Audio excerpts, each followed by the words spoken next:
Let's learn a very interesting test called KS test, where K stands for Kolmogorov and S stands for Smirnov, two brilliant mathematicians and statisticians. And this is a very interesting test. Let me tell you what this test is all about. Let's assume I have two random variables, x1 and x2. And let's assume I got n samples, right? Suppose I sampled some data points and I have, let's say, n samples. I have n samples, right? So let's call them x11, x12, so on and so forth, x1n. Suppose I have n observations for your random variable 1, and let's assume I have m observations for my random variable 2. Now I have a very basic question that I want to answer. Are these two random variables x1 and x2 coming from the same distribution or not? Right? So is the distribution of x1 same? Is the distribution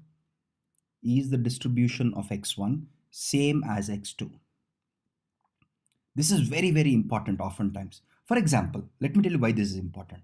We looked at our petal length, sepal length, all these variables, right? When you're looking at iris dataset, we saw that the shape of these is, well, it has sort of like a Gaussian-like shape.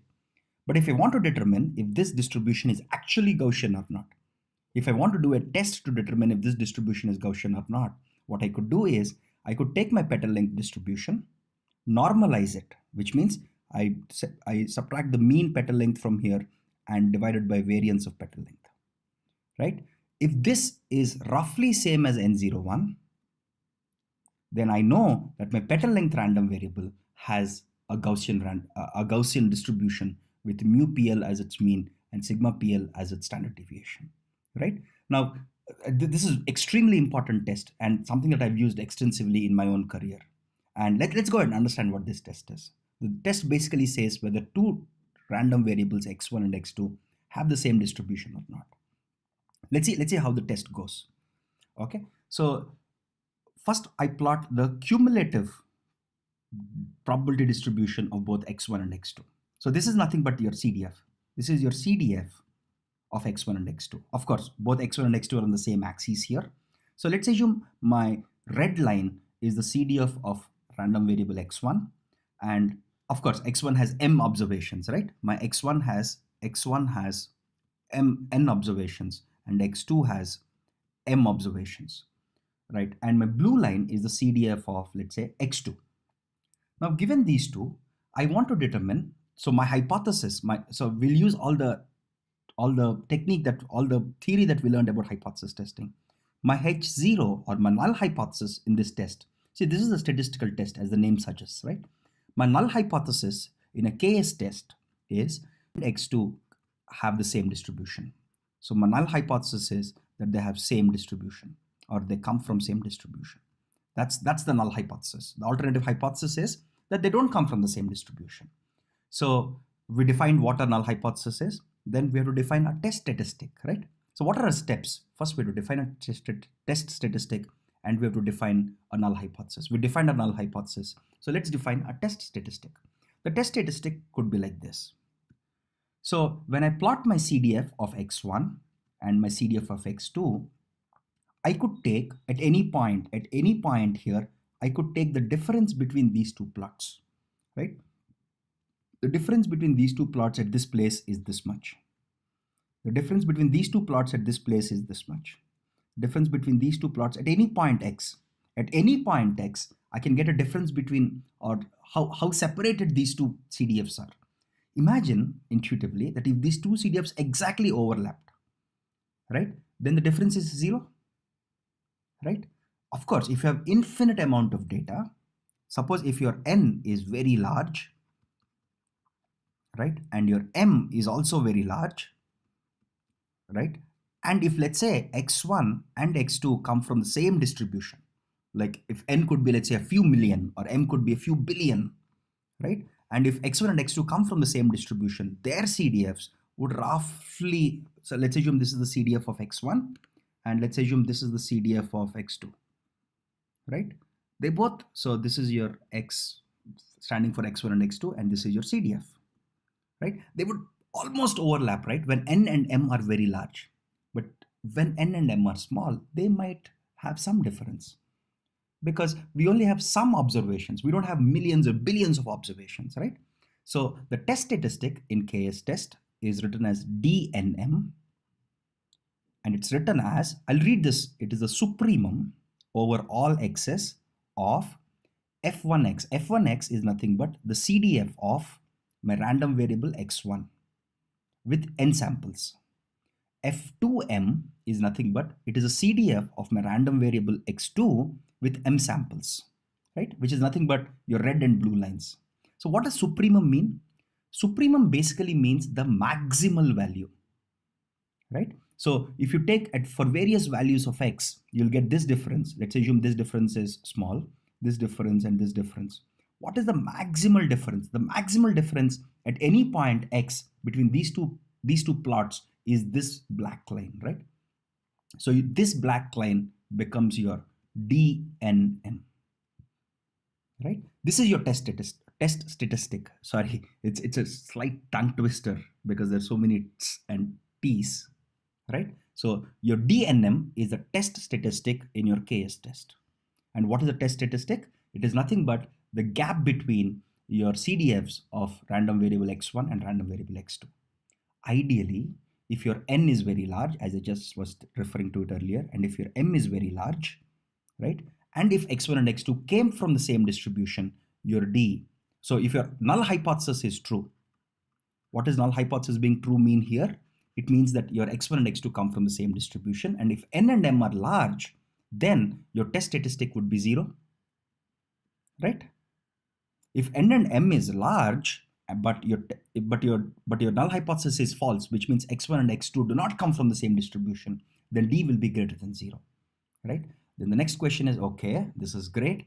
Why don't we just apply our permutation test? So remember, Kolmogorov-Smirnov test is much older than modern computational simulations with randomization that we just saw when we learned about permutation test, right? So what people discovered was that your DNM, so that there is actually a closed form to get your p-values, right? Suppose if my p-value, which is represented here with a significance level of alpha, so let's assume I want a p-value of 0.05 or a significance level, right? My p-value basically means it's a significance level. So let's assume I want a p-value of 0.05 and I want to understand when will I reject my null hypothesis or when will I reject my alternative hypothesis. So it says, so this is a closed form, and this comes from a lot of research from Kolmogorov and Smirnov. There's a closed form of getting your p-values. So it says that if your DNM is greater than C alpha times square root of n plus m by nm, right? Now you might ask, what is your C alpha? Let's just go down and see what C alpha is. Okay, so what it says is there is a table for C alpha. If your alpha is 10% or 5% or 2.5% or 1% or 0.5% or 0.1%, there is a value of C alpha. This is called a lookup table, right?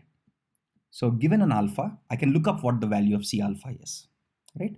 So after a lot of research, Kolmogorov said that if DNM is greater than this value, so let's assume your alpha is 5%, then your C alpha from this table is 1.36.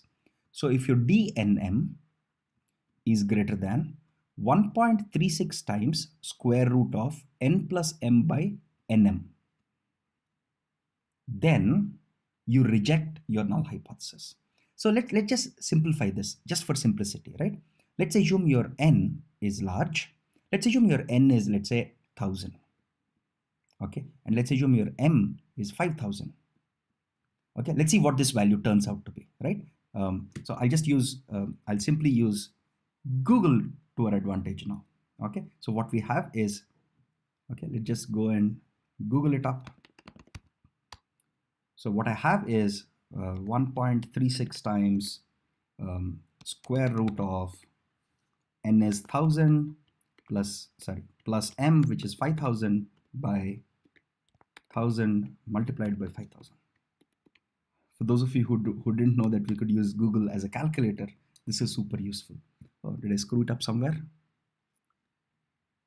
I think I should put this also in brackets.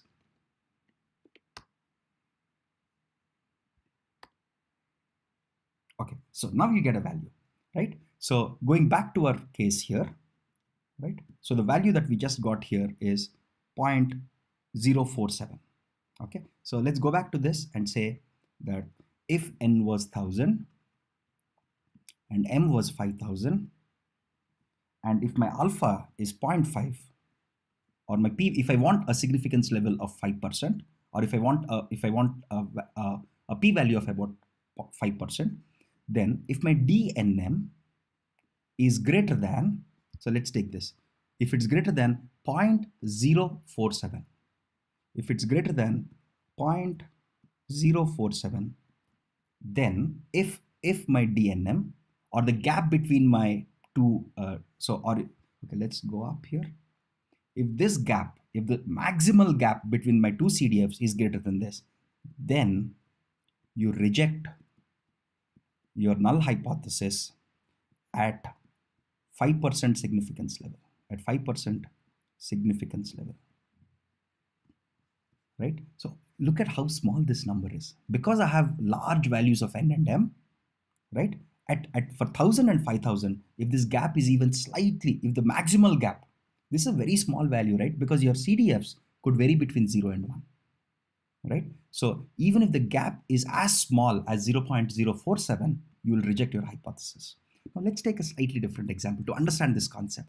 What happens if n is 50 and m is 30? Okay, what happens to my dnm? Okay, let's just go back to our Google calculator and compute this. Okay, again at 5% significance level. So this is my 50, this is my 30, and my 50 multiplied by my 30. Okay, Google has a brilliant calculator. I really love this. It's 0.31 now, right? So if it is greater than 0.31, then you reject your null hypothesis. Now, just by going from 1005, because as you have more points, okay, this gap should be smaller, right? If I have fewer points, so 0.31 is like 30% gap. The gap here is roughly like what? The gap here is roughly like 0.2, right? The gap here is only 0.2.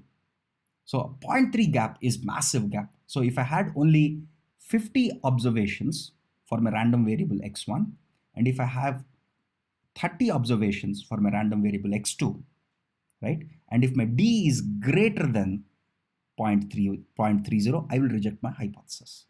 So what happens? So let's do this exactly. So what I have here is I have a gap of 0.2. Let's assume I have 50 observations for x1 and 30 observations for x2. And I reject a hypothesis at 5% significance level. That's important. You should always mention your significance level or p-value. So is the value greater than 0.31? No, it's not greater than 31. It's less than 31 because your 0.2 here is less than 0.31.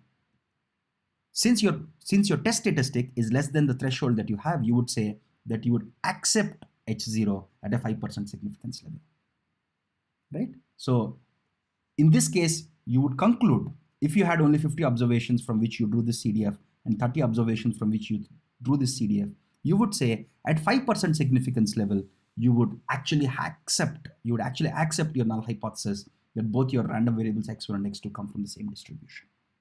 Right? Very simple. Now you might ask, one important thing is, how did this equation come about? That's the fundamental contribution of Kongomarov and Spinov. The idea is very simple, right? But coming up with this closed form expression to compute the threshold on your DNM for a given significance value and given your n and m is important.